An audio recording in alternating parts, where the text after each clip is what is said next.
के बाद आया है अप्रैल से या मई से, तो उसने सिर्फ बुल मार्केट देखा है। बराबर है, वन साइडेड। हाँ, वो वन साइड ही देखा है उसने। जो बाय करता रहेगा तो उसके लगेगा कि मैं एक्सपर्ट बन गया हूँ, लेकिन जब भी फॉल आएगा ना, तब उसको पता चलेगा कि मार्केट में दूसरा साइड भी है।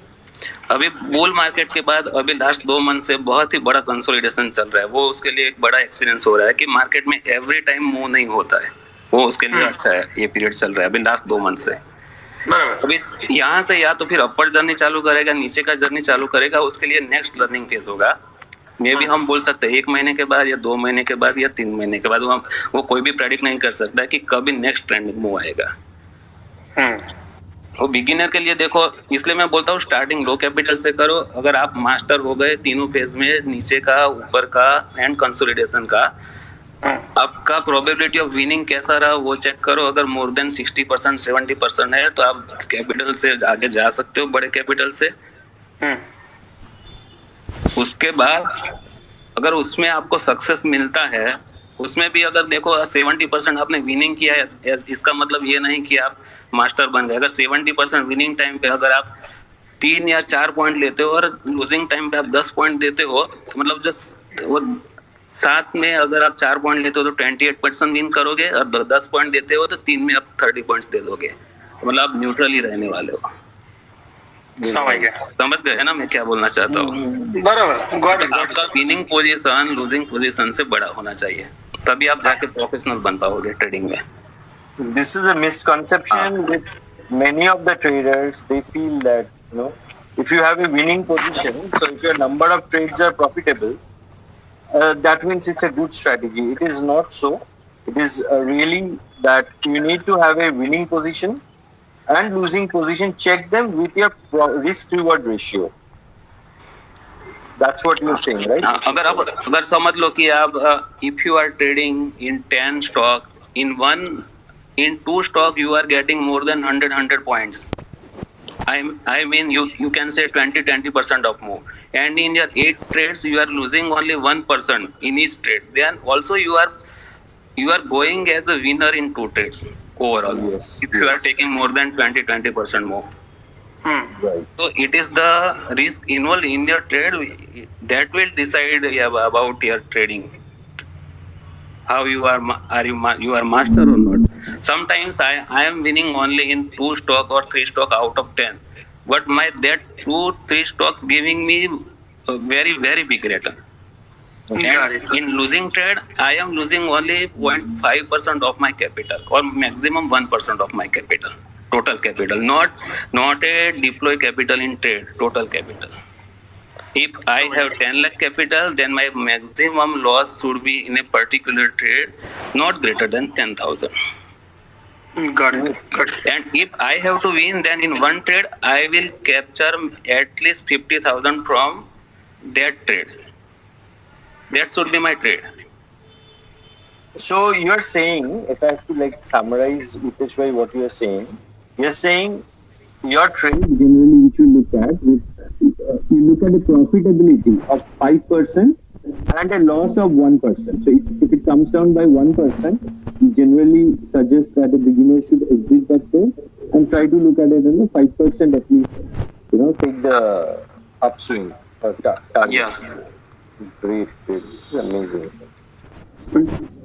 So just for information, so Sangha, while you continue the discussion, I'll put there are a lot of Twitter questions also. Yes, so I'll keep asking on a slower side, so that who has already following Mitesh bhai, he can also address those people also, right? Absolutely. Yeah. So Mitesh bhai, just one question coming from Angad Singh. He was asking, why don't people treat trading as a business? अभी देखो इसमें trading में कैसा है कि कुछ लोग part time करते हैं, कुछ लोग सिर्फ इंटरेस्ट के लिए करते हैं पॉइंट, और जो मोर देन 95% मैं तो बोलता हूँ सिर्फ या तो इंटरेस्ट के लिए करते हैं या फिर अपना पार्ट टाइम इनकम जनरेट करने के लिए ट्रेडिंग करते हैं। एज ए बिजनेस को देखने वाले बहुत ही कम लोग हैं। फुल टाइम ट्रेडिंग करने वाले लोग बहुत कम है, कि मतलब जिनका सोर्स ऑफ इनकम सिर्फ ट्रेडिंग ही है। ऐसे लोग बहुत कम है। अगर उनको सिर्फ एज ए बिजनेस देखना है ना, तो अभी मान लो कि कोई भी बिजनेस का एग्जांपल ले लो, समझ लो कि कोई रेस्टोरेंट का हम बिजनेस करते हैं, बराबर।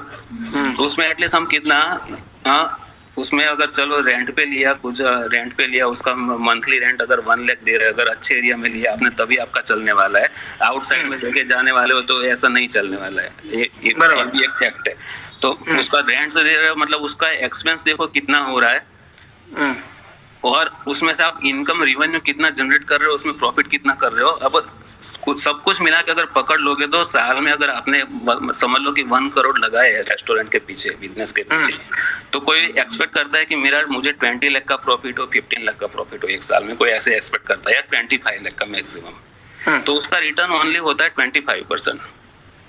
ट्रेडिंग को भी आपको ऐसे ही देखना चाहिए कि मुझे भी साल में अगर 25% बनाना है, 30% बनाए, 40% बनाए, लेकिन यहाँ पे लोगों का एक्सपेक्टेशन क्या है कि मैं एक ही महीने में 50% रिटर्न जनरेट कर लूं, एक साल में 100% बना लो, 200 बना लो, बन सकता है इसमें। लेकिन आपके पास स्किल अगर रहेगा ना, तो आप 100 क्या 1000% भी बना सकते हो ट्रेडिंग से, बनाना है तो।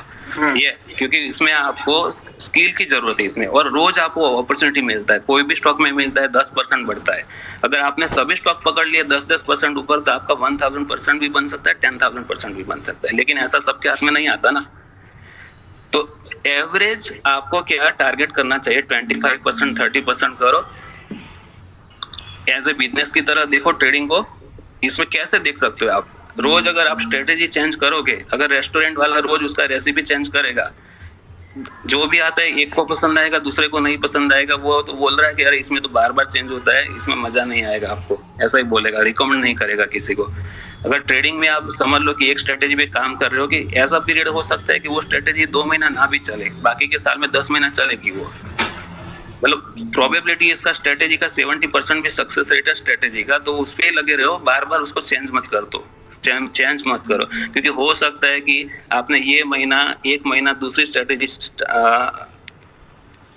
से ट्रेड किया, वो आपको फेल गई, आपने दूसरे महीने में चेंज किया, दूसरी स्ट्रेटेजी लेके आए, हो सकता है कि वो महीना वो स्ट्रेटेजी ना चले, वो भी फेल हो जाए, सेम साइकिल अगर रिपीट होगा तो आप सोचोगे कि ट्रेडिंग से पैसा बन ही नहीं रहा है। लेकिन अगर देखो आज की डेट, अभी 2 महीने से क्या चल रहा है मार्केट में, कंसोलिडेशन चल रहा है। अगर कोई बंदा सिर्फ दोनों नॉन डायरेक्शनल प्ले कर रहा है, तो उसके लिए 2 महीना बहुत जबरदस्त चल रहा है, तो वो उसको तो सक्सेस मिल गया उसमें, उसको 1 साल में कमाना है, वो 2 महीने में कमा के बैठ जाएगा वो बंदा। अगर कोई ब्रेकआउट या फिर ब्रेकडाउन की डायरेक्शनल ट्रेड करता है, उसके लिए 2 महीने इतने अच्छे नहीं चल रहे अभी से इंडेक्स में, तो वो सोचेगा कि अरे मेरे तो इसमें पैसे बन रहे हैं, नहीं बन रहे, चलो मैंने अभी नॉन डायरेक्शनल में घुसता हूँ। ये अभी नॉन डायरेक्शनल में जाएगा, हो सकता है कि नेक्स्ट वीक में ब्रेकआउट या नीचे पे मुंह आ जाएगा, तो उसका उधर भी पैसा बनने का मिस हो जाएगा। तो अपना जो है स्ट्रेटेजी उस पर ही लगे रहो ट्रेडिंग के लिए, 1 महीने के बाद नहीं तो 2 महीने के बाद आएगा, आपको सक्सेस मिलता जाएगा उसमें। मैं मार्केट में प्ले करता हूँ सिर्फ एक ही स्ट्रेटेजी पे, ब्रेकआउट एंड ब्रेकडाउन। कभी मेरा देखो, एज मैं वर्सेटाइल ट्रेडर हूँ, मैं नॉन डायरेक्शनल भी खेल सकता हूँ और डायरेक्शनल भी खेल सकता हूँ, तो मेरे साथ अपने आप को कंपेयर मत करना कभी भी, क्योंकि मैंने मार्केट में 15 साल लगाए और मार्केट को पैसा देके मैं सीखा हूँ। ऐसा नहीं कि लोगों के पास 2 दिन का जाके ट्रेनिंग लेके मैं सीख गया हूँ, ऐसा तो बिल्कुल नहीं है। मैंने मार्केट को 13 साल दिए, 13 साल में मैंने पैसे भी दिए मार्केट को, तब जाके मुझे समझ में आया कि कौन से टाइम पे क्या खेलना चाहिए। और मैं ये कंसोलिडेशन को, मैंने जब कंसोलिडेशन स्टार्ट हुआ ना, तो 1 महीना मुझे नहीं पता चला कि कंसोलिडेशन में जा रहा है, लेकिन लास्ट 1 मंथ से मुझे पता चल रहा है कि कंसोलिडेशन में है, और अभी भी ये सकता है, हो सकता है 1 महीना और लेगा ये कंसोलिडेशन में, एज पर माई एक्सपीरियंस। तो मैं अभी ऐसे नॉन डायरेक्शनल खेल रहा हूँ, लेकिन जब भी आएगा ट्रेंडिंग हो तो मेरा डायरेक्शनल पे चला जाएगा। ये सब आपको कब समझ में आएगा, जब आपने मार्केट में एटलीस्ट 3 साइकिल देख चुके हैं ना, तब नए ट्रेडर्स को समझ आएगा। ये एक्सपीरियंस ट्रेडर है, उनको तो शायद समझ में आ जाएगा जल्दी, लेकिन नए लोगों को इतना जल्दी समझ में नहीं आएगा। तो आप नए लोगों को मैं बोलूंगा कि आप मार्केट में टाइम दो, फुल पैसा लगाने के पहले, और एक ही स्ट्रेटेजी पे लगे रहो, तभी जाके आपका पैसा बनेगा मार्केट से। और उसको आप एज ए बिजनेस बोल सकते हो। अभी देखो, मैं 4% का ही टारगेट रखता हूँ, लेकिन मेरे में स्किल है तो मैं 4, 10 या 15 भी बना सकता हूँ, 20 भी बना सकता हूँ। लेकिन मार्केट में अगर आप 4% भी अगर रखते हो टारगेट, या 3% भी रखते हो, तो भी आपका साल का मोर देन 40% रिटर्न जनरेट होता है 3% से भी। वो एक बिजनेस ही हो गया ना। अगर आप 10 लाख कैपिटल से ट्रेड कर रहे हो तो आपको साल का 40% मिलेगा तो 4 लाख रुपीज हो गया। कौन सा बिजनेस आपको 10 लाख के कैपिटल पे 4 लाख रिटर्न जनरेट करके देता है? लेकिन यहाँ पे लोगों को सिर्फ यहाँ पे विद इन 1 मंथ में 50% रिटर्न चाहिए, करके 100% रिटर्न चाहिए। और लेकिन ऑप्शन बाइंग में क्या होगा, आपका मिल जाएगा 100% भी मिलेगा, 200% भी मिलेगा, लेकिन आदत लग जाएगी ना। एवरी डे तो ट्रेंडिंग मूव नहीं आते हैं ना, कभी उनका पैसा धीरे धीरे चला जाएगा।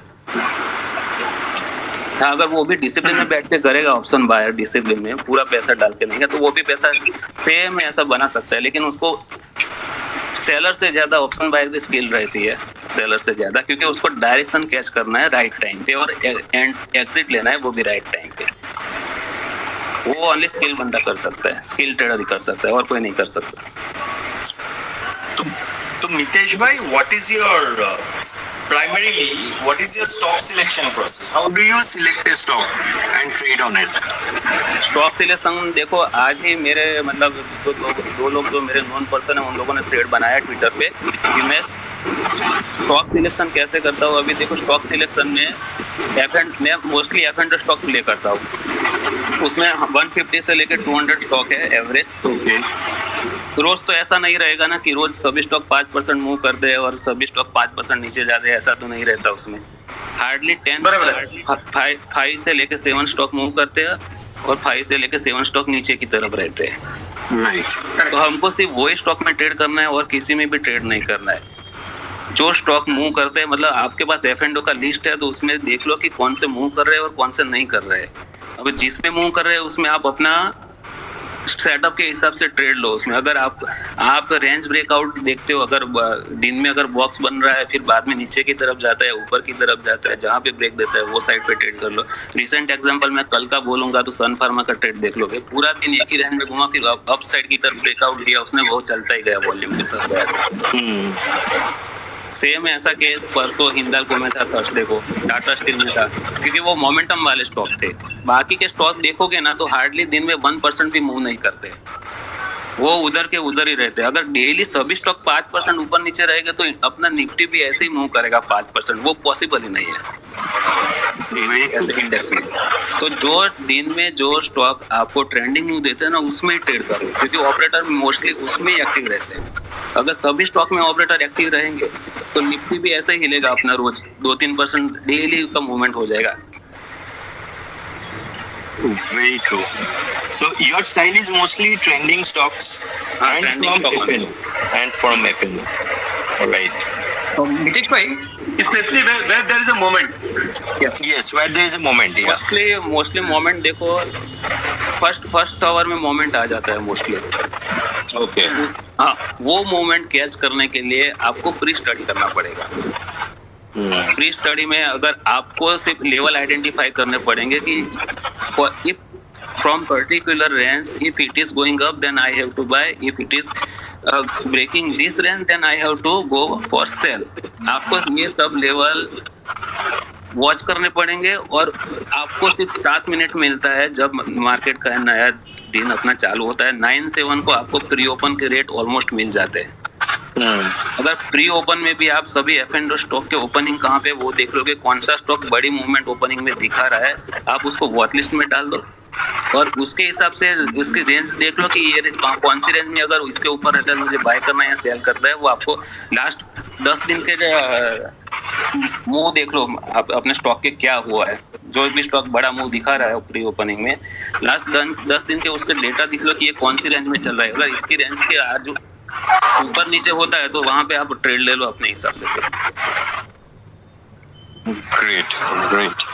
उसमें से अगर आप देखो ये जो हाई मूवमेंट वाले स्टॉक रहते हैं ना, उसमें 10 में से अगर आप 7 में भी फेल हो गए छोटा छोटा स्टॉप लॉस में, वो 3 आपको बड़े पैसे देके जाएंगे, क्योंकि उसमें ट्रेंडिंग मूव रहता है फुल।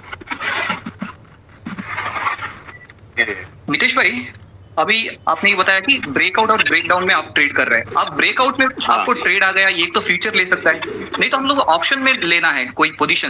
लाइक अभी टाटा स्टील में ब्रेकआउट आ गया कई दिन पहले, तो मैं पुट ऑप्शन सेल कर सकता हूँ क्या? और सेल करने के बाद मे बी डॉक्टर रेड्डी जैसा हो सकता है मेरा सिचुएशन। मैं तो छोटा ट्रेडर हूँ, तो मैं उसको कैसा प्रोटेक्ट कर सकता हूँ? अगर देखो जो बड़े कैपिटल से ट्रेड कर रहा है वो फुल कैपिटल एक ही स्टॉक में नहीं लगाता। जिसके पास समझ लो कि 25 लाख कैपिटल है, उसने समझ लो कि टाटा स्टील का 1400 का या फिर वो ब्रेकआउट आया था 1300 के ऊपर अभी रिसेंट में, तो उसने 1300 का पुट सेल कर दिया है। तो बड़ा कैपिटल पूरा 25 लाख उसमें नहीं डाल देगा, तो उसके लिए कोई प्रॉब्लम नहीं होगा, वो हेज नहीं करेगा तो भी चल जाएगा। क्योंकि अगर वो 1 या 2 लॉट सेल करेगा, अगर टाटा स्टील दूसरे दिन 10% भी गिर गया तो उसका ज्यादा लॉस नहीं होगा।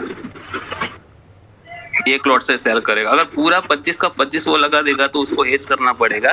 क्योंकि वो मान लो कि गैप डाउन हो गया 10%, तो एटलीस्ट 1300 का पुट सेल कर रहा है तो 1250 का पुट बाय कर लो, आपका लॉस लिमिटेड हो जाएगा उसमें, अगर फुल कैपिटल उसमें लगा रहे हो तो। अगर नहीं लगा रहे हो, 1 लॉट सेल करोगे, बाकी का पैसा आप दूसरे स्टॉक में डालोगे तो वो इक्विवेलेंट टू पोर्टफोलियो हो जाएगा, दूसरे स्टॉक आपको बचा लेंगे, ये लॉस नहीं देगा। वो बड़े ट्रेडर के लिए। अगर छोटे ट्रेडर्स के लिए करना ही है, उसके पास 1 लाख कैपिटल है, 2 लाख है, तो मैं तो बोलता हूँ हेज के साथ जाओगे।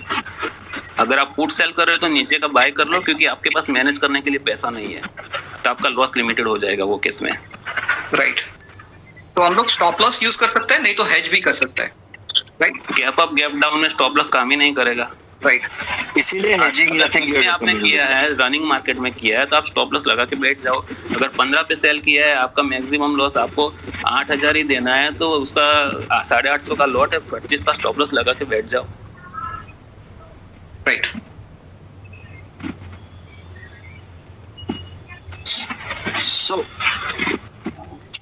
So when do you prefer, I mean this was one of the questions which we have seen, when do you prefer naked and when do you prefer hedged position in options? देखो आज तक मैंने कभी भी hedge नहीं किया मेरी position को। Okay. क्योंकि मैं जब भी पोजीशन लेता हूँ तो ब्रेकआउट आता है तभी लेता हूँ मैं, या ऊपर की तरफ का ब्रेकआउट या नीचे की तरफ का ब्रेकआउट। कंसोलिडेशन पीरियड में मैं ना ही स्ट्रेंगल सेल करता हूँ ना स्ट्रेडल सेल करता हूँ। स्टॉक में मैं कभी भी प्रीफर नहीं करता मोस्टली ऑप्शन सेल करना जब कंसोलिडेशन में रहता है वो, क्योंकि कब ट्रेंडिंग मूव आ जाए और वो मुझे नहीं पता है उसमें। और जब भी आता है ना तो आपको सिर्फ उसमें लॉस ही बुक करना रहता है, क्योंकि ट्रेंडिंग मूव में स्टॉक मोर देन 10% मूव कर ही देता है, 5%, 7%, 10%। तो कंसोलिडेशन पीरियड में आप बना लोगे पैसा। कंसोलिडेशन में 2 महीने का कंसोलिडेशन रहता है, 1 महीने का, लेकिन जितना आप 10-10 पॉइंट बनाओगे 2 महीने में, 2 महीने का अगर 10-10 वाला स्ट्रैंगल बेचा आपने 20 पॉइंट बना लिया ऐसे, लेकिन एक मूव आ जाएगा तो वो सीधा आपका 20-30 पॉइंट तो लेके चला जाने वाला है, तो लास्ट में तो आपके पास कुछ नहीं आने वाला है। तो बेटर है कि ब्रेक होने तो एक बार रेंज, तब जाके डिसाइड करो। अभी जिसने भी देखो Tata steel continuous up trend में चल रहा है, तो पुट बेचेगा, अगर कॉल बेचेगा, स्ट्रैंगल बेचेगा, तो उसको कॉल में लॉस ही हो रहा है। वो कितना कैपिटल लगा के पुट सेव करेगा, फिर ऊपर का कॉल दूर करना चाहेगा, उसके पास कुछ नहीं आने वाला है। लेकिन अगर डिसाइड हो गया रेंज तो पुट बेचते जाओ ना, वन साइड तो आपको मिल रहा है ना। पुट बेचते हो या कॉल में भी अगर बेचा है तो एक स्टॉप लॉस लगा के स्टॉप लॉस देख के निकल जाना चाहिए। वो कौन निकल पाएगा? जिसको डायरेक्शन समझ में आता है ना, वो बंदा इमीडिएटली निकल जाएगा। जिसको डायरेक्शन समझ में नहीं आता ना, वो ऐसे ही खड़ा रहेगा कि चलो अभी नहीं, नीचे गिर जाएगा तो मेरा रेट आ जाएगा।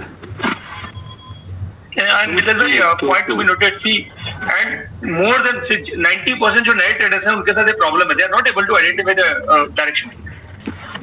ये देखो, ये डायरेक्शन नए ट्रेडर्स है उनके लिए कोई, ये देखो एकदम इजी नहीं आइडेंटिफाई करना। इसलिए मैंने बोला जो ट्रेडर्स को सभी साइकिल देखने पड़ेंगे। एक बार उसने अप देख लिया, डाउन देख लिया, फिर कंटिन्यूअस कंसोलिडेशन वाला देखा, फिर दूसरी बार जब वो एक्सपीरियंस करेगा ना, एक बार देखने के बाद डाउन मूव में वो फिर बाद में पैसा बना सकता है कि नहीं बना सकता है। अगर डाउन में वो बना सकता है तो तब उसको समझ में आएगा कि उसने डाउन साइड का डायरेक्शन कैच कर लिया। फिर जैसे अप साइड का आ गया तभी वो समझेगा कि चलो मैंने अप साइड का, तो फिर जब वो सेल करेगा उसको लगेगा ना कि अप साइड का डायरेक्शन चालू हो गया, तो वो एक्सपीरियंस ट्रेडर रहेगा, वो इमीडिएटली कॉल से एग्जिट हो जाएगा अगर सेल है उसका। अगर कॉल बाय है तो वो खड़ा रहेगा, वो ऑप्शन बाय करके बैठा है तो वो उसका पूरा मुंह कैच करने के लिए। राइट, तो मैं अगर आपका बात समराइज करूं तो it is something like you prefer buying or you prefer trading on naked options without hedging because you trade on direction. Yes. In stocks, and you recommend not to write stock options for initially, at least for beginners. हाँ, Because you never know when stock option में yes. Stock option में इसलिए recommend नहीं कर रहा हूँ कि उसमें इंडेक्स से ज्यादा बड़ा मुंह आता है स्टॉक ऑप्शन में. So you are saying that in a way, for writing also, if someone wants to is very keen on writing, so maybe he can look at writing the index weekly options. Yes, index weekly और monthly any option. Any of the option, because उसमें उतना volatility नहीं आता है, हाँ. swings नहीं आता है, तो बच जाएगा, उतना नहीं जाएगा उसका. And he should learn how to check out direction, and based on that, at least put a stop loss, even if he has put in some kind of strategy in place. Yes. Right. So right. basically, Shaka, moral of the discussion is you should not try everything at one go. Yeah, absolutely. So start with index. If you want to trade in stocks also, index also, then it will be a big pain for you. So start with index, which Mrs. Rai have told ki if you don't forget about कि आप sell या buy नहीं कर सकते stocks में. Don't even touch a stock. If you're learning, start with index. You have always a better opportunity over there. अगर कोई बंदा लर्न कर रहा है तो वो कैश में कर सकता है अगर उसके पास छोटा कैपिटल है तो. हाँ, exactly. तो छोटे कैपिटल में फ्यूचर एंड ऑप्शन में उसका रिस्क मैनेजमेंट कंट्रोल नहीं होगा. वो उसका कैपिटल ब्लो अप होने के चांस ज्यादा रहते हैं. And एक और चीज आपने बहुत अच्छा बोला, like what you rightfully said, and I really loved it.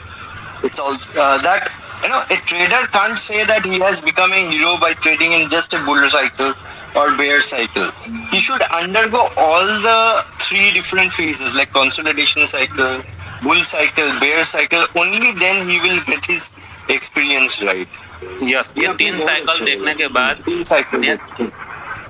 ये तीन साइकिल देखने के बाद उसको नेक्स्ट तीन साइकिल में प्रॉफिटेबल भी होना है, तब जाके वो बोल पाएगा कि चलो मैं कर सकता हूँ ट्रेडिंग एज ए बिजनेस कि उसको प्रीफर कर सकता हूँ मैं अगर मैं प्रॉफिटेबल हूँ तो. ये देखो मैंने 2007 से लेके 2019 में ये साइकिल मोस्टली 3 से लेके 4 बार मैंने फेस की है. पहले 2-3 बार में फेल रहा होगा, लेकिन लास्ट में दो साइकिल में मैं कोई भी डायरेक्शन कैच कर पा रहा था. तब जाके मैंने डिसीजन लिया कि मैं मेरा हाई पेड जॉब छोड़ के मैं ट्रेडिंग कर सकता हूँ. राइट. और मैंने फुल टाइम ट्रेडिंग भी मैंने 38 की एज में चालू किया. ऐसे नहीं कि स्टार्टिंग में 23, 24, 25 के मैं चालू कर दिया और मैं बन गया, ऐसा नहीं है. 38 के? हाँ, 38 की एज पे. अच्छा, 38 की एज पे. फुल 3-4 साइकिल देखने के बाद डिसीजन लिया मैंने. राइट. मितेश जी, मैं कई लोगों से बात करता हूँ तो बोलता है कि मुझे ट्रेडर बनना है. मैं पूछता हूँ कि क्यों ट्रेडर बनना है, वो बोलता है कि मेरा सैलरी कम है. बट मुझे ये पता है कि मितेश भाई आप इतना अच्छा एक जॉब में थे, आप इंजीनियर है, 6 डिजिट का सैलरी भी लेते थे, फिर भी आपने एक ट्रेडर बनने के लिए सोचा, आप प्रोफेशनल ट्रेडर बन गए. तो उसके लिए क्या टर्निंग पॉइंट था सर? कुछ रीजन था? आपने दूसरों क्यों कोई बिजनेस क्यों नहीं सोचा, लाइक अपने स्टार्टअप बनाता हूँ, ऐसा कुछ आपने सोचा था? देखो मैं एब्रोड जॉब करता था. मेरे करियर में मैंने 4 साल एब्रोड में निकाले, तो मैंने सेविंग तो मेरे लिए बहुत अच्छा हो गया था 38 की एज तक. फिर बाद में जब एब्रोड से, मतलब ये सबके साथ होता है, जब भी कोई बंदा एब्रोड से इंडिया रिटर्न आता है ना, तो उसको जॉब नया मिलता है तो सैलरी में कॉम्प्रोमाइज करना पड़ता है, क्योंकि सामने वाले को उनको पता रहता है कि इसकी गरज है जॉब लेने की, तो हम उसको कम सैलरी भी ऑफर करेंगे ना तो वो आ जाएगा. ये सबके साथ होता है. अभी मैं जब एब्रोड जॉब कर रहा था तो मैं मंथली 3 लाख सैलरी ले रहा था वहां पे एब्रोड में. ओके. और जब इंडिया में रिटर्न आया तो मुझे सिर्फ 70,000 ऑफर किया गया. तो क्योंकि मेरे पास कुछ था नहीं, तो जॉब नहीं इमीडिएटली नया जॉब भी नहीं मिलता है आप, क्योंकि आप इंडिया में आते हो. तो मैंने वो इमीडिएटली एक्सेप्ट कर लिया और 2 साल निकाले, तो मैं वहां पे 1 लाख तक पहुंचा फिर बाद में. लेकिन वो टाइम पे क्या आपको ऐसा कुछ होता है कि चलो यार इतने साल के निकाले और आपको अभी भी कम सैलरी में करना है. अगर आपको आगे बढ़ना है तो या तो कुछ खुद का करना पड़ेगा या कुछ नया करना पड़ेगा. तो मेरे लिए तो सिर्फ 2 ऑप्शन थे कि मैं केमिकल इंजीनियर हूँ तो केमिकल इंडस्ट्री में स्टार्टअप का सोचूं. वो भी मैंने सोचा था, लेकिन एज मेरा हो गया था 38. अगर मैं स्टार्टअप करता हूँ तो एटलीस्ट मुझे 5 साल तो एस्टेब्लिश करने में लगेंगे उसको ब्रेक इवन पॉइंट पे लाने के लिए. स्टार्टअप करने के बाद भी अगर उसमें भी वो 100% सक्सेस की भी कोई गारंटी नहीं है आज की कंपटीशन में. मैंने सोचा कि ऐसा कौन सा बिजनेस है कि मैं उसमें आगे बढ़ सकता हूँ। तो मेरे दिमाग में फिर वो ट्रेडिंग का भी आया था कि ये ट्रेडिंग में मैं आगे बढ़ सकता हूँ, क्योंकि मेरे पास एक्सपीरियंस है। तो मैंने चालू जॉब में मैं ट्रेडिंग करके देखा, ऑप्शन सेल करके, क्योंकि वही टाइम पे 2016 में अपने एनएससी ने वीकली ऑप्शन लॉन्च किया था। बराबर। हाँ। तो पहले क्या मंथली ऑप्शन था, मंथली ऑप्शन में इतना टाइम डिके इतना जल्दी नहीं होता था, पैसे जल्दी आते नहीं थे अपने अकाउंट में। वीकली में क्या इमीडिएटली आपका 3 दिन में डिसीजन हो जाता है वीकली में। और अगर आप डायरेक्शन कैच कर सकते हो तो वीकली में जो भी आपको इजीली 1% बनाना तो वीकली में आप बना सकते हो। तो वो टाइम पे मैंने रनिंग जॉब में 3 महीना ट्रेडिंग करके देखा और उसमें मैं सक्सेस हुआ। तो मैंने इमीडिएटली डिसीजन ले लिया कि मैं इसमें करूंगा। वो मेरा टर्निंग पॉइंट था, क्योंकि मेरा सैलरी भी कम था वो टाइम पे as compare to my colleagues, जो मतलब मेरे से बहुत आगे निकल चुके थे, मतलब यहाँ पे रह के, क्योंकि उनका जॉब कंटिन्यूस चल रहा था। मेरा को कंटिन्यू करता है। तीसरा प्रॉब्लम ये रहता है, अभी मुझे क्या डिसाइड करना है। इमीडिएटली मॉर्निंग में जो अगर मेरे पास गुड सेल पोजीशन है तो मैं क्या करूँगा, अगर मैंने मान लो कि 100 रुपये वाला ऑप्शन बेचा और वो खुला सीधा 300 पे खुला, तो मैं या तो फिर उसको कट करूँ या फिर उसको स्ट्रेडल बना के दूसरा 300 वाला कॉल बेच के उसको हेज कर स्ट्रेडल बना दूँ, ये कर सकता हूँ। या तो फिर फ्यूचर सेल करके उसको मैं मेरे डायरेक्शन में अगर लेके जाओ, मतलब फ्यूचर अगर 300 पॉइंट का अप मूव नहीं देता है तो मुझे वो पुट में से बेनिफिट मिल जाएगा, क्योंकि वो उसका टाइम वैल्यू कुछ धीरे धीरे कम होगा। अगर दूसरा मैं ये कर सकता हूँ कि अगर मॉर्निंग में पुट ने 300 का हाई बनाया है तो कुछ कंडीशन में क्या होता है, मार्केट रिवर्स होता है, फ्लैट रहता है, 2 प्रोबेबिलिटी और तीसरा प्रोबेबिलिटी डाउन का। तो मैं 300 अगर हाई बनाया तो 310 का स्टॉप लॉस रख के बैठ जाऊँगा। अगर मार्केट को डाउन जाना है तो वो मेरा स्टॉप कट जाएगा। वो टाइम पे मेरा पोजीशन पुट साइड में एग्जिट हो जाएगा और डायरेक्शन भी मेरे लिए क्लियर हो जाएगा। तो मैं कॉल सेल करूँगा हायर प्रीमियम के या फिर सीधा डायरेक्ट फ्यूचर सेल करूँगा। मैं ये कर सकता हूँ वो डायरेक्शन क्लियर होने के बाद। अगर मैंने स्टॉप लॉस रखा और मूव नहीं आता है तो धीरे धीरे टाइम वैल्यू कम होगा। अगर फ्लैट रहता है तो वो 300 का 250 पे आ जाएगा, तो मेरे लिए थोड़ा वो बेनिफिट हो जाएगा। अगर रिकवर हो गया तो मेरे को और कोई मैनेज करने की ज़रूरत नहीं पड़ेगी। समझ गया। मतलब आपको सिर्फ प्रोबेबिलिटी देखना है कि यहाँ पे ऊपर जा सकता है, फ्लैट रहता है, नीचे जाता है। अगर नीचे जाएगा तो आप स्टॉप लॉस लगा के बैठ जाओ। अगर हिट हो गया तो आपके लिए डायरेक्शन क्लियर हो जाता है, क्योंकि जो पुट ने जो हाई बनाया था वो भी ब्रेक करके नीचे ऊपर जा रहा है, तो समझ लो कि डायरेक्शन क्लियर हो रहा है। तो मैं वो केस में मैं कॉल बेच दूंगा। अगर समझ लो कि मैंने 35,000 का पुट बेचा था और पिछले दिन मार्केट चल रहा था 35,500 और सीधा गैप डाउन खुला 500 पॉइंट और 35,000 बैंक निफ्टी इंडेक्स आ गया। तो दूसरे प्रीवियस डे में जो 35,500 पे जो क्लोज हुआ था वो तो मैं वो कॉल आराम से बेच सकता हूँ। फिर वो वहाँ जो मुझे लॉस हुआ वो मैं उधर से कवर कर लूँगा उस दिन के लिए। ये मेरा ट्रेडिंग स्टाइल है। दूसरे लोगों का अलग रह सकता है मेरी स्टाइल से भी, लेकिन जो मेरे प्रोबेबिलिटी ज़्यादा एक्सपीरियंस के हिसाब से मैं आपको ये बता रहा हूँ जो मेरा एक्सपीरियंस है। हो सकता है कि किसी को पसंद आए या किसी को ना आए। Of course, that is always there. हर इंसान का अलग अलग रिस्क एपेटाइट है, अलग अलग अपने खुद का एक्सपीरियंस है। So of course that is not there. So there was this question which came from one of the participants: how to overcome fear. Overcome? How do you overcome fear when you make losses? How do you overcome fear? आपको market में fear कब आएगा? जब आपकी position size गलत है तो ही आप में डर रहेगा कि अगर मेरे ऑपोजिट में गया तो मेरा पैसा उड़ जाएगा। वो कब ऐसा फीलिंग कब आता है? जब आपके पास समझ लो कि 5 लाख का कैपिटल है और आपने लीवरेज लेके, पहले लीवरेज मिलता था, अभी सेबी ने लीवरेज ऑलमोस्ट बंद कर दिया है, बराबर। पहले तो 5x लीवरेज मिलता था, 10x मिलता था, तो लोग क्या 5 लाख के कैपिटल पे 20 और 15 लाख लीवरेज देते थे, मतलब 15 लाख हो गया। और एक्सचेंज अलग से 5 लाख लीवरेज देता है एफ एंड ओ पे, मतलब टोटल 75 लाख का ट्रेडिंग करते थे लोग 5 लाख के कैपिटल पे। अगर 75 लाख का पोजीशन लेते हो 5 लाख के कैपिटल पे, अगर वो 1% भी वापस जाता है तो आपके कितने पैसे लेके चला जाता है? 75,000। तो 5 लाख के कैपिटल पे अगर आपका 75,000 लॉस होता है तो वो तो कितना बड़ा हो गया। तब फियर आएगा ना उसके ऊपर पे। So Absolutely. basically आप बोल रहे हो कि we should go with the lesser margin. हाँ। Don't in fact involve on the मैं margin. देखो, मैं तो लीवरेज रिकमेंड ही नहीं करूंगा अगर आपको प्रोफेशनल ट्रेडर बनना है तो। समझा। हाँ, अगर 5 लाख के कैपिटल पे अगर आपको कोई एक ट्रेड मिला है तो 1 लाख रुपया उस पे लगाओ ट्रेड के ऊपर। अगर वो आपने परफेक्ट ट्रेड फाइंड किया है, अगर आपको 5% भी मूव देता है तो आपको 5,000 प्रॉफिट देना है पर लाख कैपिटल पे। हाँ, अगर वो मूव आपकी फेवर में जाता है तो और 1 लाख लगाओ और वो आगे बढ़ता ही रहेगा तो आपको 10,000 दे देगा, मतलब 2% रिटर्न बन जाएगा। इसको ट्रेडिंग को बिजनेस की नज़र से देखो, ना कि गैम्बलिंग की नज़र से देखो ट्रेडिंग को। समझ गया। हाँ, ऐसा मत सोचो कि मैं ये, इसमें भी एक साइकोलॉजी रहता है। लोगों को क्या लगता है कि 10,000 में क्या होगा मेरा। आज की डेट में आज की डेट में देखोगे तो 10,000 का उतना वैल्यू नहीं रहा है अभी तक। हाँ, तो अगर साइकोलॉजी अगर ऐसा रहता है आपका कि 10,000 में मेरा कुछ नहीं होने वाला, 5 लाख पे मुझे 50,000 प्रॉफिट है, तो कैपिटल बढ़ा लेके आओ या फिर सेटिस्फेक्शन रखो परसेंट के हिसाब से। परसेंट रिटर्न देखो, नॉट की फिगर क्या मिल रहा है आपको। This is very important which you told. Very important thing which you told कि आप परसेंटेज ऑफ रिटर्न के हिसाब से देखो, ना कि कितना पैसा बना। Very true. Very thank you. So basically आपका कैपिटल अगर 100 रुपए है और आपको 10 रुपए आ रहा है तो it's all about capital, but ultimately it's 10%. It is 10% and which is very big. Which is very big.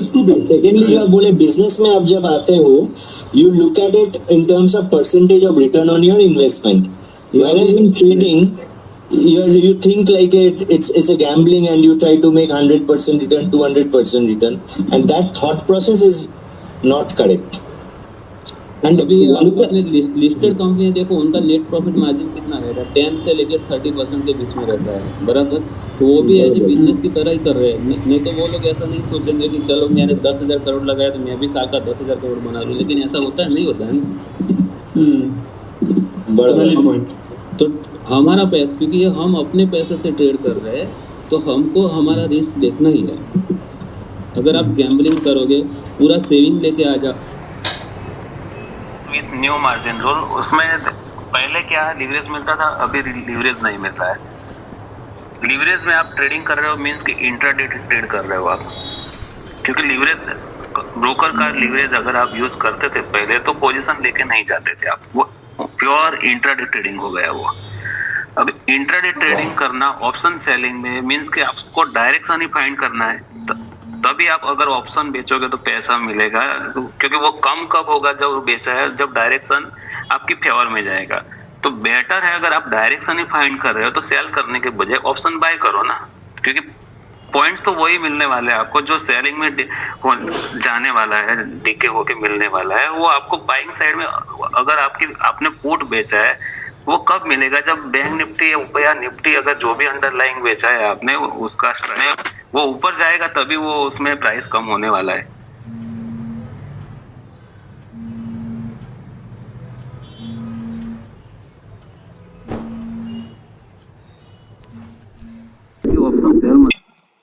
अगर आपको ऑप्शन सेल नहीं किए थे, क्योंकि वो टाइम पे मैं करता नहीं था, अभी जब डाउन सर्किट आया था मार्च में, तब मेरा पुट साइड में कोई भी पोजीशन नहीं था, क्योंकि मैंने डायरेक्शन फाइंड कर लिया था, इसलिए मैं बच गया था वो टाइम पे।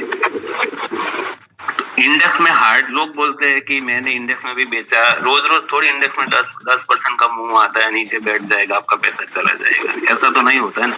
प्रोबेबिलिटी क्या रहता है इंडेक्स में, कोई भी इवेंट्स रहता है, देखो मेजर अपने इवेंट्स क्या रहते हैं, एक इलेक्शन का इवेंट है, इलेक्शन रिजल्ट का इवेंट रहता है, उसमें बड़ा मूव आ सकता है। फिर दूसरा, अगर मान लो कि कल पीएम को कुछ हो गया तब भी जाके मार्केट क्रैश हो जाएगा। दूसरी बार 2000 का नोट बंद कर दिया नरेंद्र मोदी ने, तो भी हो सकता है नीचे की साइड पे। डिमोनेटाइजेशन फिर से कर दिया, मतलब कुछ भी, चलो लॉकडाउन लगा जाए 2 महीने का ना, एक थर्ड वेव आ गया, तभी जाके मार्केट में भी क्रैश हो सकता है वो टाइम पे भी, ये भी पॉसिबिलिटी रहती है। अगर आपको ऐसा अगर डर लगता है तो हेज करके रखो पोजीशन, लेकिन हेज करने में क्या रहेगा, सबका अलग अलग रहता है ट्रेडिंग स्टाइल। मैं हेज करता हूँ तो मेरी प्रॉफिट जो मुझे मिलने वाला है उसमें हेजिंग में मेरा थोड़ा प्रॉफिट चला जाएगा। सेटिस्फेक्शन अगर आपको है कम प्रॉफिट से तो हेज करके चलो, जिसके मन में डर रहता है कि मेरा कैपिटल चला जाएगा। अभी डर किसको रहेगा कि जिसने अपना पूरा सेविंग डाल दिया है ट्रेडिंग में, उसको ज्यादा डर रहता है। मेरा देखो, आज की डेट में जो मैं ट्रेडिंग कर रहा हूँ, अगर वो जीरो भी हो गया ना तो भी मुझे कुछ फर्क नहीं पड़ेगा, क्योंकि मैंने साइड में पैसे दूसरी जगह पे भी इन्वेस्ट करके रखे, वहां से भी मैं फिर से स्टार्ट कर सकता हूँ। मेरा नॉलेज नहीं जाने वाला, मेरा सिर्फ पैसा जाएगा। अगर कुछ भी हो गया तो मैं फिर से लोगों को ट्रेनिंग देके भी मैं पैसा कर सकता हूँ, वो चीज आप नहीं कर पाओगे, क्योंकि मेरे पास नॉलेज है, मैं नॉलेज देके भी पैसा वापस कमा सकता हूँ। ये मेरे पास एक एक्स्ट्रा बेनिफिट है। पूरा का पूरा पैसा ट्रेडिंग में मत डालो, आपको फियर नहीं रहेगा कभी भी। अगर आपका जिंदगी का सेविंग 50 लाख है तो पूरा 50 लाख लेके मत आओ, सिर्फ 10 लाख से ट्रेडिंग करो और उससे आगे बढ़ो। तो ये छोटे कैपिटल के लिए बोला इन लोगों ने 2 से 5 लाख का, तो उसके लिए उन लोगों के लिए सिर्फ मैं इंडेक्स का ही प्रीफर करूंगा, आइदर निफ्टी या फिर बैंक निफ्टी। बैंक निफ्टी से ज्यादा वॉलेटाइल है तो निफ्टी में करो, लेकिन निफ्टी में एक प्रॉब्लम है कि उसमें एडजस्टमेंट करना वेरी वेरी डिफिकल्ट है निफ्टी में। बैंक निफ्टी में आपके पास मल्टीपल स्ट्राइक अवेलेबल है, निफ्टी में सिर्फ 50 पॉइंट के गैप में है, और उसमें भी टाइम वैल्यू बहुत कम रहता है निफ्टी में। अगर आप ऑब्जर्व करोगे बैंक निफ्टी से कंपेयर करोगे ना, तो निफ्टी में टाइम वैल्यू कम रहता है।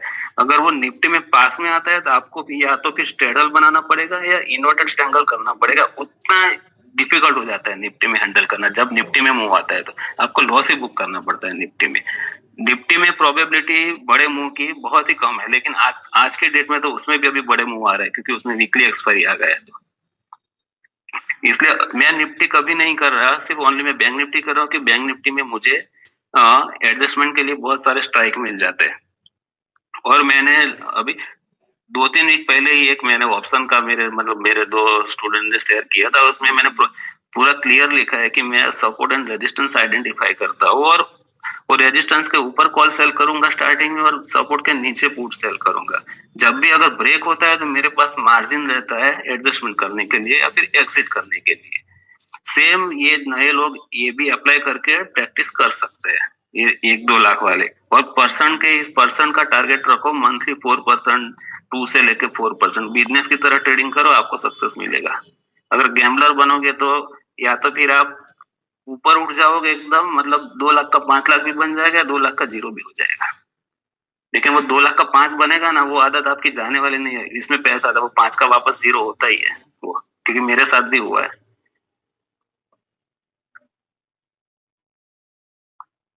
Hello, very true, very true. अच्छा, एक क्वेश्चन आया था, एक प्रोफेशनल ट्रेडर जो है, does he need to do everything like option selling, option buying, future selling, future buying, stock selling, stock buying, or should he focus or should he stay focused on one strategy? वो देखो traders की skill के ऊपर जाता है वो। अभी मैंने देखो ये ट्विटर पे कुछ ट्रेडर ऐसे कि वो सिर्फ ओनली ऑप्शन सेल करते हैं और कुछ भी हाथ नहीं लगाते उसमें, ना फ्यूचर ट्रेड करते हैं ना ऑप्शन बाय करते हैं। अगर वो सेलिंग करना है तो सिर्फ सेलिंग ही करते हैं ऑप्शन का।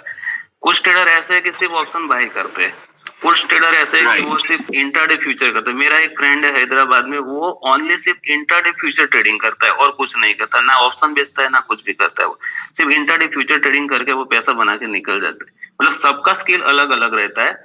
मेरा स्किल अगर आप देखोगे तो मैं सेल भी कर सकता हूँ, कभी कभी ऑप्शन बाय भी करता हूँ मैं, जब भी मुझे डायरेक्शन क्लियर होता है। फ्यूचर में जब मुझे ब्रेकआउट स्टॉक में मिलता है तो मैं फ्यूचर ट्रेड भी कर लेता हूँ। मतलब वो स्किल के ऊपर रहता है कि किसका स्किल अच्छा है, उसमें उसको ट्रेड करना चाहिए। दूसरों को देख के ट्राई नहीं करना चाहिए कभी भी। अभी देखो मेरा स्किल मैक्सिमम सेलिंग में है, कभी भी मुझे बाइंग में अपॉर्चुनिटी मिलता है, ऑप्शन बाइंग में, मैं पूरे पैसा नहीं लगाता उसमें। अगर मेरे पास 10 लाख कैपिटल है तो ऐसा नहीं कि मैं उसमें 5 लाख लगा दूं या 3 लाख लगा दूं। मैं हार्डली उसमें 2% कैपिटल लगाऊंगा, मतलब 20,000। अगर वो आधा भी हो गया तो मुझे 1% लॉस होगा ऑप्शन बाइंग में। मतलब वो स्किल के ऊपर जाता है। अगर आप प्योर ऑप्शन बायर है, अगर एवरी टाइम ऑप्शन बायर में क्या रहेगा कि आपको डायरेक्शन मिलता है, सभी डायरेक्शन में ट्राई करना है, क्योंकि एक डायरेक्शन ऐसा आता है कि आपको वो 200%, 300%, 400% रिटर्न देके चला जाता है। और समझ लो कि कोई बंदा एवरी टाइम पे निफ्टी का या फिर निफ्टी का एटीएम स्ट्रेडल बाय करता है ब्रेकआउट देख के, 150 पे ऑप्शन बाय करता है, 10 लाख में से 1 लाख कैपिटल दाव पे लगाता है, 150 का स्टॉप लॉस वो 100 पे रखता है। उसका ऐसे 2-3 बार जाएगा स्टॉप लॉस, लेकिन एक बड़ा मूव आ जाएगा ना, तो उसको 300-400 पॉइंट देके चला जाएगा, लेकिन उसको एवरी बार एक ही स्ट्रेटेजी ट्राई करना पड़ेगा ऑप्शन बाइंग में। ऐसा नहीं कि एक बार किया चलो नहीं आया छोड़ दिया, तो अगर जिस दिन वो छोड़ेगा उसी दिन मूव आ जाएगा तो उसको बड़ा ऑप्शन होता है। तो जिसका स्किल जिसमें रहता है ना, उसमें ही ट्रेड करो, मैं बोलता हूँ। Very true, very true. मेरा एक क्वेश्चन है, like for example, if let's say I got a direction, so let's say I get a breakout, तो मुझे future मैंने let's say bullish breakout, so should I be buying a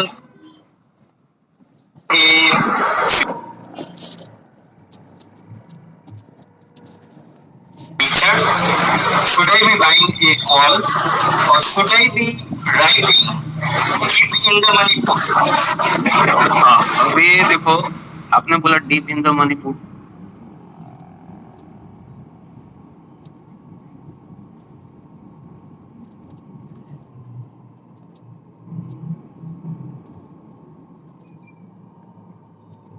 right करना है तो better deep in the money right करते हो, better future bye कर लो। और आपको 100% एब्सोल्यूट क्लिक गेन लेना है तो फ्यूचर बाय कर लो सीधा, क्योंकि ना उसमें टाइम वैल्यू कुछ भी नहीं है, जैसे मूव होगा वो आपका पूरा गेन आपको मिलेगा। कॉल में बाय करते हो तो आपको जो time value deep in the money समझ लो कि ये सन फार्मा का समझ लो कि 700 कल 720 पे ब्रेकआउट आया, अगर किसी को 720 के रेट पे फ्यूचर बाय नहीं करना है, डीप मनी वाला 700 का कॉल बाय कर लेगा तो क्या उसमें 10 पॉइंट टाइम वैल्यू रह सकता है, तो उसको सिर्फ 10 पॉइंट कम मिलेगा। लेकिन अगर वो 720 से 650 आ गया तो उसका मैक्सिमम लॉस तो सिर्फ उसी दिन तो जीरो नहीं होने वाला है, या 20 पॉइंट्स रहेगा या 15 पॉइंट्स रहेगा उस दिन के लिए। तो फ्यूचर ट्रेडिंग में आपको अगर वो 10 पॉइंट भी नहीं छोड़ना है ना, तो मैं तो बोलता हूँ तो फ्यूचर बाय करो। अगर 10 पॉइंट आप चलो मान लो कि छोड़ दिए तो 700 का कॉल बाय करो। अगर आपको लगता है कि मैंने बाय किया और यहाँ से फ्यूचर ऊपर नहीं गया और सेम ही रेट पे रहा तो मुझे कुछ बेनिफिट नहीं मिलेगा, तो 700 या 690 का पुट बेचो, वो वहां पे रहेगा, तो पुट का जो टाइम वैल्यू डिक्रीज होगा वो आपका प्रॉफिट होगा, और उसमें आपको डर भी नहीं लगेगा कि 720 का फ्यूचर अगर 710 रहेगा तो एब्सोल्यूट 10 पॉइंट का लॉस होगा। वो पुट में अगर 690 का आपने सेल किया है तो अगर वो 700 या 690 से 720 के बीच में रहेगा ना, धीरे धीरे तो भी आपको प्रॉफिट देके जाएगा, मतलब प्रोबेबिलिटी कहाँ मिलता है वो आपको देके जाएगा।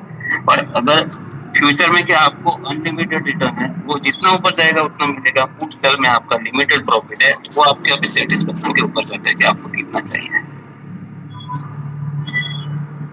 मैं देखो मैंने जैसे पहले बताया कि मैं ऐसे बिजनेस देखता हूँ, अगर मुझे पुट सेल करने से मुझे अगर 2% रिटर्न मिल जाता है तो मैं वो प्रीफर करूंगा, क्योंकि मुझे 2% करके मेरा कैपिटल बढ़ाना। समझ गया पॉइंट, ठीक है। I think important point for everyone. So मेरे लिए क्वेश्चन तो बहुत सारे हैं, आई थिंक 1 घंटा 2 घंटा क्या पूरा दिन हमारे लिए कम पड़ेगा आपके लिए। हाँ, हो सकता है। So but just last question, I think then we wind up and we'll try to do some other day. So then we are headed for the gentleman. So उन्होंने 3 क्वेश्चन पूछा बैक टू बैक। एक तो even asking कि what strategy do you use for option selling in bull and bear market? So अगर market consultants so we know right how you manage the option selling in bull and bear. The second is which indicator do you use to identify the different stages of any stock? Basically, you just want to know the direction कैसे identify करना. And the last one is there any book or site which you recommend for the readers to go for knowledge exchange or probably get something out of it? हाँ, अभी इनका question है कि bull market में आप कैसे cell करते हो। अभी बुल मतलब आपका डायरेक्शन क्लियर होगा कि ऊपर ही जा रहा है, इसमें मैं सिर्फ पुट ही सेल करूंगा। अगर समझ लो कि आज की अभी आज कल क्लोज हुआ 34,600 पे, समझ लो कि वहां से बुल मार्केट चालू हो गया, बैंक में सीधा गया तो 500 पॉइंट ऊपर विथ हैवी बाइंग, मतलब वॉल्यूम बाइंग से ऊपर ही जा रहे हैं। ये केस में देखो स्किल ट्रेडर रहेगा तो कोई ऑप्शन बाय भी कर लेगा, कोई फ्यूचर भी बाय कर लेगा, और एज ए सेलर अगर उसको प्रोबेबिलिटी उसको 90% पर 95% 90% उसको ये क्या है पैसा थोड़ा भी लेकिन बनाना है कुछ भी, तो जहां से उसने ब्रेकआउट दिया है समझ लो 34,600 से, तो मैं 34,600 का पुट सेल करने का मैं फुल कैपिटल भी उसमें लगा सकता हूँ, और अगर उसमें मुझे 2% रिटर्न मिल जाता है तो आई एम सेटिस्फाइड, तो मैं वही बेच दूंगा 34,600। समझ लो कि 3,500 पे ऊपर जो दूसरे दिन भी गया 500 पॉइंट और ऊपर गया, तो प्रीवियस डे में जहाँ उसने 3,500 का क्लोज दिया था, 34,600 का अनवाइंड करके मैं 3,500 में शिफ्ट हो जाऊंगा और ज्यादा रिटर्न देने के, मैं ऐसे कर करता हूँ। सेम आप डाउन साइड में लगा सकते हैं, सेम केस। अगर समझ लो कि 3,500 में मैं शिफ्ट हुआ और तीसरे दिन वो वापस अगर नीचे आया कैप डाउन होकर 35,200 पे, वो टाइम पे मुझे रजिस्टर पता चलेगा कि 600 का रेजिस्टेंस बन गया, तो वो टाइम पे मैं 34,600 का 35,600 का इमीडिएटली कॉल सेल करके स्ट्रेंगल बना दूंगा। तो नीचे का आपने देखी, जैसे ऊपर से रेजिस्टेंस आपको पता चल गया, आपको मालूम चल गया कि ताकि थोड़ा अमल कर दिया। ये पूरा आपके जैसे आप प्रैक्टिस करोगे ना, एक्सपीरियंस से आप अपने आप सीख जाओगे कि क्या करना है। मैंने देखो, मैंने ना कोई ट्रेनिंग लिया है, ना कोई बुक्स पढ़ा, मैंने आज तक एक भी बुक्स नहीं पढ़े, लेकिन एक बंदे ने मुझे बताया था कि तुम्हारा जो एक्सपीरियंस है ना, पूरा मेथड्स ऑफ टेप रीडिंग करके बुक का बुक है, उसमें पूरा लिखा हुआ है, तुम जैसे ट्रेडिंग स्टाइल करते हो सेम ऐसे उसमें लिखा है। उसने बोला था मुझे तब, इसलिए मैंने लोगों को बोला कि ये बुक पढ़ो, क्योंकि वो बुक तो मैंने भी कोई अभी तक नहीं पढ़ी, सिर्फ उसके 2 सेक्शन पढ़े, सेक्शन 10 और 14 है शायद, मुझे एग्जैक्टली याद नहीं है, वो देख के एक बार मैं मेरे ट्विटर पे डाल दूंगा कि ये सेक्शन पढ़ लो। आपने क्लाउड में भी मेंशन किया था। हाँ, एक क्वेश्चन पूछना चाहता हूँ नितेश भाई, आपने स्ट्रैडल के बारे में बोला, तो काफी लोगों ने स्ट्रैडल का क्वेश्चन डाला था ट्विटर में, I think that we have to answer. तो हाउ यू डिसाइड स्ट्रैडल और स्ट्रैंगल, तो एक्सपायरी के दिन और नॉन एक्सपायरी के दिन आपको कौन सा स्ट्राइक डिसाइड करता सेल करना चाहिए, वो आप कैसे डिसाइड करते हैं, हाउ यू डिसाइड दैट? देखो, स्ट्रैडल स्ट्रैंगल प्ले करना अभी ये करंट वीक का मैं देखता हूँ, तो देखो 35,100 पे रेजिस्टेंस ले रहा है बैंक निफ्टी और 34,200 पे सपोर्ट ले रहा है, और अभी बीच में चल रहा है 34,600। ये केस में आप स्ट्रैंगल सेल कर सकते हो, क्योंकि वो बीच में ही चल रहा है स्ट्रैंगल। सिंपल है ना, पास में गया 34,000 के पास में गया 35,000, और वहां पे रेजिस्टेंस है 35,100 का। अभी देखो नीचे से ऊपर गया तो मतलब एक बार नीचे का सपोर्ट लेने की कोशिश करेगा, और यहाँ पे रेजिस्टेंस है तो हो सकता है कि एक दो दिन यहाँ पे रुकेगा। ये केस में आप वो टाइम पे रेजिस्टेंस एग्जैक्ट रेजिस्टेंस के या एग्जैक्ट सपोर्ट के पास ट्रेड प्ले कर सकते हो, करना है तो, क्योंकि वहां पे एक दो दिन भी रुका तो स्टेबल में से आपको पॉइंट मिल जाएंगे। अगर रेजिस्टेंस क्रॉस कर दिया या सपोर्ट ब्रेक कर दिया तो आपको सिर्फ सिंगल साइड ही जाना है उसके बाद। तो जब तक रेजिस्टेंस सपोर्ट पता है प्ले करो, जैसे रेजिस्टेंस सपोर्ट अगर पता चल जाता है, एक बार ब्रेकआउट हुआ तो सिंगल साइड। मैं जैसे प्ले कर रहा हूँ मैं ऐसे बोल रहा हूँ, एक्सपीरियंस के हिसाब से बोल रहा हूँ। हो सकता है कि दूसरे लोग जो मतलब जो ट्रेडर जो प्रॉफिटेबल है वो ऐसे प्ले भी ना भी करते हैं। ये इतना इजी है क्या सर? आप जस्ट बोल रहे हैं कि सपोर्ट एंड रेजिस्टेंस हम लोग डिसाइड कर दिया, उसके ऊपर वाला देख लो ना, ट्रेंड देख लो ना, बैंक निफ्टी का ट्रेंड देख लो ना, एवरी टाइम ऐसा थोड़ी है कि 15 अगस्त से 35 से चालू हुआ तो 5 महीने में 40,000 आ गया क्या, इतना ही घूम रहा है ना। राइट, सपोर्ट रेजिस्टेंस पे तो चल रहा है अभी। तो इसमें स्ट्रैडल में क्या कर रहे हैं सर आप? ये तो स्ट्रैंगल हो गया, स्ट्रैडल के लिए स्ट्रैडल में वही अभी बोला ना, मैं 3500 के पास आया तो वहां पे मैं 35,000 का स्ट्रैडल बॉल एंड जमा मिलके, अगर उधर ही रुका तो मुझे स्ट्रैडल से प्रॉफिट मिल जाएगा। अगर डायरेक्शन क्लियर होता है, समझ लो कि अप साइड तक क्लियर हुआ तो मैं कॉल एक्सेप्ट कर लूंगा, सिर्फ मूवमेंट बना रहा हूँ। लेकिन मैं इंट्राडे प्रीफर नहीं करूंगा, स्ट्रैडल या स्ट्रैंगल प्ले करना इंट्राडे प्रीफर नहीं करूंगा मैं, पोजिशनली करूंगा मैं, क्योंकि इंट्राडे में डीके उतना नहीं होता है जितना होना चाहिए। अगर मुंह आ गया तो वो अगर एक दिन में आपने बना दूसरे दिन मुंह आ गया तो चला जाएगा। इंट्राडे में बेटर है कि आप पोजिशनल प्ले करो। Yes right. मेरा maybe I want to ask one last question on the psychology part. So कभी-कभी हम लोग ट्रेडिंग करता है, एक ट्रेडर का लाइफ में एवरी टाइम विनिंग ही नहीं होता है, लॉस भी होता है। अभी सम टाइम इट इज 3-4 डेज 5 डेज ऐसा कंटिन्यूअसली लूजिंग स्ट्रीक होता है, तो आप उससे बाहर कैसे आता है? नहीं तो कोई एक नया ट्रेडर है, उसने स्टार्ट किया बेचारा कैसा लगा कि स्टार्टिंग में लॉस में गया, कुछ हुआ 3-4 दिन, तो वो टाइम पे अपना साइकोलॉजी बहुत डिफेक्ट होता है। नया ट्रेडर है वो तो अभी लर्निंग फेज में है। अगर उसको 3-4 दिन लॉस किया ना तो बोलते वो तो पूरा 3 महीना भी लॉस में होगा, तो उसको अपने मिस्टेक से सीखना है, क्योंकि उसको स्टार्टिंग में पूरा पैसा नहीं देगा। अगर वो लगा देगा ना और लॉस हो गया ना तो फिर वो कभी वापस नहीं आएगा, मान के पूरा लगा के आएगा।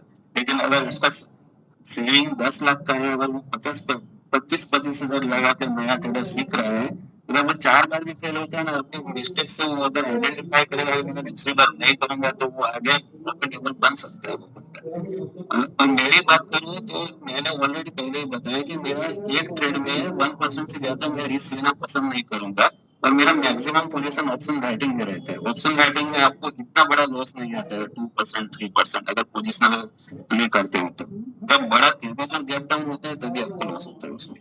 अगर मेरा एक बार लॉस हो गया, समझ लो 2% का हुआ, दूसरी बार भी 2% का, ऐसे 4 बार तो मेरा कितना कैपिटल जाएगा, 8% जाएगा ना। बाद में तो मैं 8% तो ऑप्शन राइटिंग करके मेरा स्केल जिसमें वो 8% में 1 महीने या फिर 2 महीने में कवर कर सकता हूँ। मुझे फ्रस्ट्रेशन नहीं आएगा ये केस में, क्योंकि मुझे पता है कि how to take that money from the market again. Right, अगर आपको पता ही नहीं है तब जाके आपको फ्रस्ट्रेशन आएगा कि मैं चार दिन में लॉस हो गया, 5 में लॉस हो गया, मेरा पैसा कैसे वापस आएगा। अगर आप ये सोच, कोई भी ट्रेडर होगा ये सोचता है ना कि मेरा पैसा कैसे वापस आता है, तो उसको ट्रेडिंग छोड़ देना चाहिए, क्योंकि उसको नहीं पता है कि तो पैसा कैसे वापस आएगा। तभी जाके वो अपने आपको पैसे पूछता है कि अब पैसे के मैंने कैसे वापस आएगा। ये तो उसको नहीं पता है, तभी वो अपने आप को क्वेश्चन पूछ रहा है ना कि मेरे पैसे कैसे वापस आएंगे। मुझे पता है कि वापस कैसे लेना है, कि इसलिए मैं फ्रस्ट्रेट नहीं होता जब भी ज्यादा मुझे लॉस होता है। Right. Good. So, first of all, thank you so much, Nirubai. I think we have a huge, long list of questions. And I'm sorry for all the people whom I'm not able to address. Question अगर मतलब कि अगर थोड़े भी बाकी रहे तो we can plan in future too. A bigger instead of 1 or 2 hours. No, obviously. ऐसे कुछ करेंगे and try to do I'll plan somewhere others know अगर ये Twitter catch करता है तो we'll try to We can try with यहाँ पे टेक्नोलॉजी चैलेंजेस ना हो। and try with Exactly. So YouTube और या कोई और प्लेटफॉर्म, because जिस टाइप के क्वेश्चन है हमें करना ही पड़ेगा, because a lot of people want to learn. And thank you so much, Nitin भाई, आपने जो pointers बोले, I think each and every word, as a trader I know how important it is. For a new beginner, probably they start looking for कि क्या गलतियाँ की हैं उन्होंने and what is the most important part while you are trading. Option trader जो experience है उनके लिए बहुत सारे points people who are already doing option trading, they have already they are already might following you to know how to do that. Thank you so much, each and everyone. We have, and extremely sorry from our end, we have almost 2 times crashed to that crash. Still, I can see almost more than 2,500 people are there, and it's so how popular it is right here. So, thanks, big thanks to you. And we'll definitely plan, because it is the requirement for most of the millennials or the new traders. We'll try to do some event very soon. Okay, that's sure, we will definitely done. Thank you very much for all this. We will come back with another mega session. Thank you. That will not be any webinar or anything. Okay. And this is something which we also in Paytm believe in.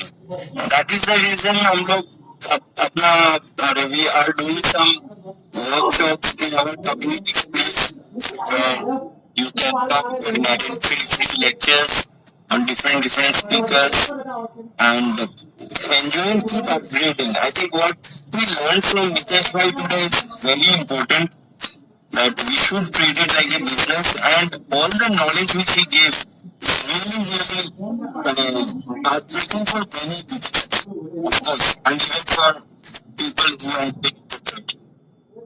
And thank you, Alok, for your time. Alok, as I shared, is our features and options head,